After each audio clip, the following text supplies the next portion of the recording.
চীনের মানুষের মাথায় ঠিক কত বুদ্ধি সেটা আজকের ভিডিওটি দেখলেই বুঝতে পারবেন।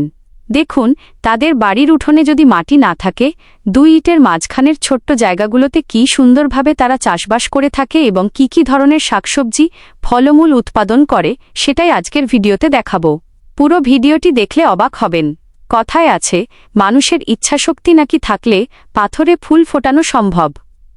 তো আজকে এরকমই কিছু জিনিস দেখাবো।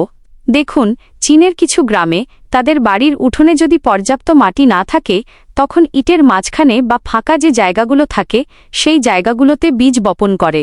এখানে দেখতে পাচ্ছেন ভুট্টার বীজ লাগানো হয়েছে এবং সেখানে দেখতে পাচ্ছেন সেই ভুট্টা গাছগুলো কতটা সুন্দরভাবে জোরালো বড় হয়েছে। আর এই ভুট্টা গাছগুলোতে দেখুন ভুট্টাও ধরেছে, সেগুলোর হারভেস্টিং করা হচ্ছে, মানে নেওয়া হচ্ছে।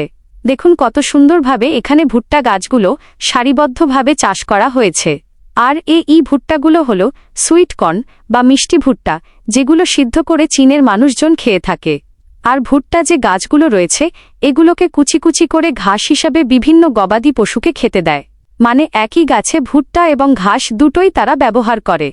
দেখুন, এই জায়গাগুলো থেকে ভুট্টা গাছগুলোকে নেওয়ার পরে জায়গাটা দেখুন পরিষ্কার করা হচ্ছে, নতুন আরেকটি গাছ লাগানো হচ্ছে নতুন ফসলের জন্য। আর এখানে দেখতে পাচ্ছেন সবুজ রঙের মূলা চাষ করেছে। আর এই মূলাগুলো কিভাবে ইটের ফাঁকে বা ইটের কুটারিতে হয়েছে সেটা আপনারা দেখলে অবাক হয়ে যাবেন। দেখুন, এখন এই মূলাগুলোকে সংগ্রহ করা হবে। আমাদের দেশে সাধারণত সবুজ মূলা খুব কম দেখা যায়। চীনামাতে সবুজ মূলার চাষ করা হয়ে থাকে। দেখুন, ইটের ফাঁকে ফাঁকে সবুজ মূলাগুলো বড় হয়েছে। এখান থেকে কিন্তু এই মূলার শাকগুলো তারা খেয়েছে। মূলার শাকগুলো খাওয়ার পরে এখন যে মূলাগুলো হয়েছে সেখান থেকে মূলাগুলো সংগ্রহ করছে। দেখুন, দাগ হয়ে গিয়েছে প্রতিটা মূলার গায়ে। মাটি ছাড়াও যে মূলা চাষ করা যায় কিংবা বিভিন্ন ধরনের শাকসবজি চাষ করা যায়, সেটা আমি এই ভিডিওটা না দেখলে কখনোই বিশ্বাস করতাম না। আর সেজন্যই আপনাদের সাথে এই ভিডিওটা শেয়ার করলাম। আরও কিছু শাকসবজি তারা চাষ করবে, সেটাও আপনাদেরকে দেখাচ্ছি। দেখুন, এখানে ক্যাবেজ বা পাতাকপি জাতীয় এক ধরনের সবজি চাষ করেছে, যেটা একেবারেই অবাস্তবের মতো মনে হয় বা অসম্ভব একটা দৃশ্য। দেখুন, এই ক্যাবেজগুলোর যে শিকড় রয়েছে সেগুলো কতটা নিচে চলে গেছে এই ইটাগুলোর, আর তোলার সময় কিন্তু ইটাগুলো মাঝে মাঝে উঠে যাচ্ছে। দেখুন কতটা সুন্দর সজীব শাকসবজিগুলো চাষ করেছে। দেখে মনে হয় সত্যিই যেন পাথরে ফুল ফুটানোর মতো একটা অসম্ভব কাজকে তারা সম্ভব করেছে।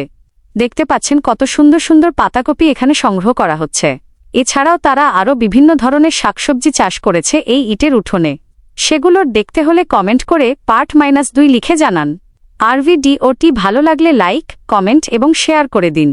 আর আমাদের চ্যানেলটি সাবস্ক্রাইব করে পাশেই থাকুন। ধন্যবাদ।